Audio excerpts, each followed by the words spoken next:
Fala rapaziada, como é que estamos aí hoje? Nós vamos agora falar então de alguns pontos fundamentais aí para a filosofia. Vamos lembrar do surgimento da filosofia que vem do período remoto, sociedade grega. Primeira coisa a lembrar que a filosofia surge desse pensamento aí grego que é bem diferente, essa capacidade de organizar e questionar.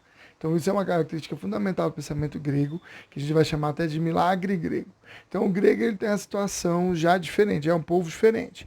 Apesar disso aí, eles têm umas características importantes em relação à própria vida deles, em relação ao comércio, em relação às navegações, em relação à democracia e a economia e a escrita. Então tudo isso aí, basta você lembrar que está num período diferente dos demais. Então por isso não adianta mais, lembra que eu falei para vocês, ó, não cola mais aquelas características daquela realidade social com as características que vão surgindo. Então, uma dinâmica diferente de economia vai fazer uma sociedade diferente. Então, não adianta manter aquelas tradições antigas. É o que a gente está vendo agora. Estamos usando aqui o ensino à distância. Por quê? Porque nós estamos vendo essa situação. Então não adianta mais querer voltar para a sala, essas coisas, porque nesse momento a gente está numa transição. Mesma coisa que os gregos estavam vivendo, sacou? Então tenha isso em mente aí, foca no gordinho, que isso é importante. Por quê? Porque o que vai acontecer? Mudou a sociedade. A sociedade mudou. E quando a sociedade mudaram os comportamentos e as atitudes.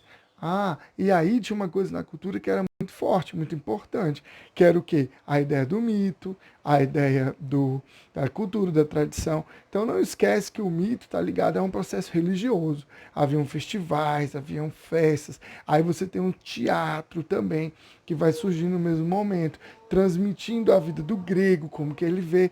Ah, sacou? Então, quando o grego vê o teatro, ele vê a vida. O que ele vive não é a vida, o que ele vive é o que ele vê no teatro. Então, quando ele está passando por esse processo, que é importante você entender essa transformação, vai surgir o quê? A filosofia, com essa ideia de tentar compreender a coisa de uma maneira racional. Então, vamos lembrar, a palavra agora do momento é cosmologia.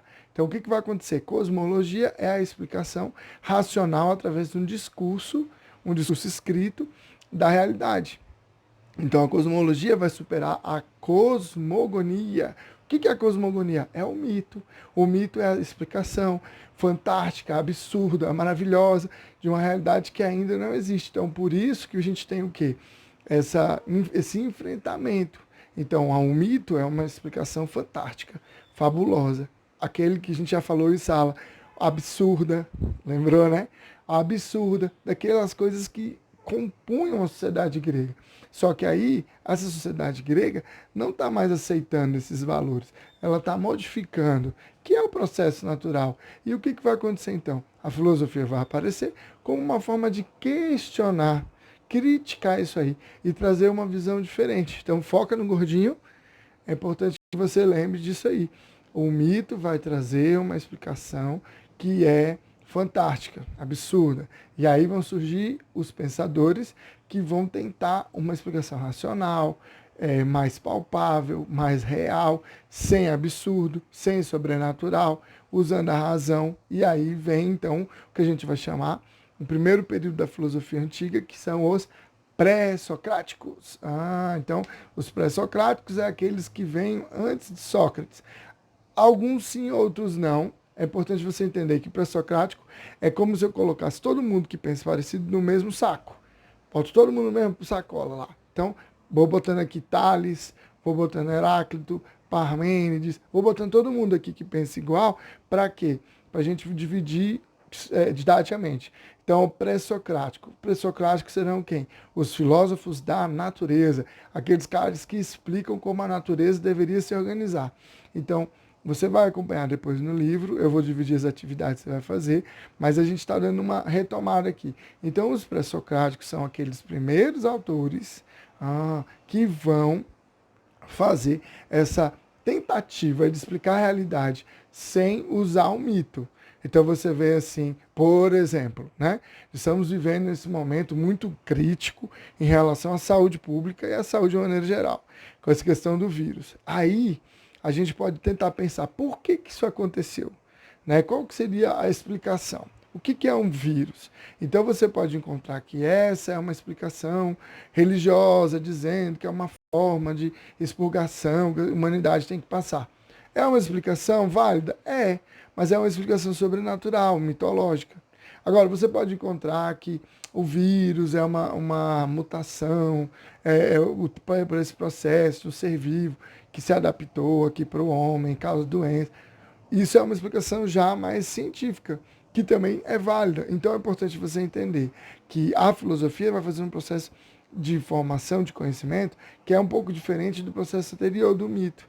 E esse embate, ele vai permanecer.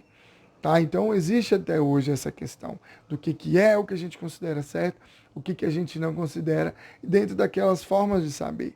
Tá? Então o mito ele vai ser baseado no senso comum. Então os filósofos pré-socráticos eles vão começar a criticar esse senso comum para explicar as coisas. Então um dos que se destacam, então a gente tem lá o Tales, que ele vai falar que é o primeiro, que vai falar que o universo tem uma unidade, que é a água. Tales, você tem um Heráclito, que vai falar que o universo está em constante mudança, e o símbolo que representa isso é o fogo. A gente vai ter o Parmênides, que vai falar da essência, que vai buscar os princípios da lógica, né? O princípio da identidade. Nós teremos o Pitágoras, que vai falar da matemática, dos números e dessas consequências, né? Dessa harmonia que a gente tem geométrica do universo. Tá? A gente vai ter também o Empédocles, que vai falar dos elementos, os 4 elementos. Nós teremos também o Demócrito, que vai falar do átomo. O átomo seria aquela menor parte que a gente tem da matéria. Né? O átomo é aquilo que é indivisível, ou seja, a molécula. Beleza? Então, é interessante que você perceba o quê? Nessa noção de realidade. Imagina a sociedade 7 séculos antes de Cristo. Então, pô, é muito rudimentar. As coisas não são tão como a gente tem hoje. Então, a observação deles é muito limitada. Existe, por exemplo, o Heráclito tem um apelido de obscuro, né? Porque ele fala algumas coisas que são um pouco difíceis de compreender, né? Que se você imaginar, a realidade é mais ou menos isso. Então, os pré-socráticos, eles têm essa preocupação em explicar a natureza. Por isso que eles são chamados também de fisiocratas ou filósofos da natureza. Então, natureza, physis, tá? E aí, esses autores, eles vão chegar a várias conclusões, diversas conclusões diferentes, diversos períodos do período grego, né? do movimento grego. Outra coisa importante para lembrar também são que esses pensadores, eles são de vários locais diferentes.